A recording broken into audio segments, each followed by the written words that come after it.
দর্শক, কুড়িগ্রামের ব্রহ্মপুত্র নদ তীরবর্তী ঝুনকারচর আশ্রয়ন এলাকায় আছেন আমাদের প্রতিনিধি ইউসুফ আলমগীর। তিনি জানাচ্ছেন সেখানকার বন্যা পরিস্থিতির বিস্তারিত।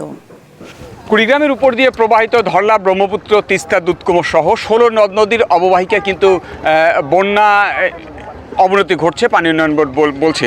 এবং আমি যেখানে আছি কুড়িগ্রামের ব্রহ্মপুত্রের যে ঝুনকারচর একটি আবাসন এলাকা, এবং এই আবাসন এলাকাটি উঁচু থাকবার কারণে এখানে মানুষজন আশ্রয় নিয়েছে এবং এর পুরো অংশ জুড়ে আশেপাশের যত দূর চোখ যায় তত দূর বাড়ি ঘরে কিন্তু সেই সব চরাঞ্চলে মানুষের বাড়িতে পানি। এবং যে এই আশ্রয় নেওয়া মানুষজন কোনো নৌকা দেখলে ত্রাণের জন্য ছুটে আসে এবং জেলা প্রশাসনের পক্ষ থেকে ত্রাণ সহায়তা দেওয়া হয়েছে এই চরাঞ্চলে মানুষদের, কিন্তু সেটিও আসলে চাহিদার তুলনায় অপ্রতুল।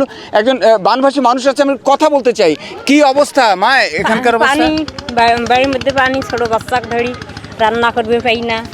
এখানকার মানুষজন বলছেন যে যেভাবে পানি বাড়ছে তাতে হয়তো এই উঁচু স্থানটিও যদি ডুবে যায় তাহলে আসলে তারা কিন্তু আরও বেশি দুর্ভোগে পড়বে।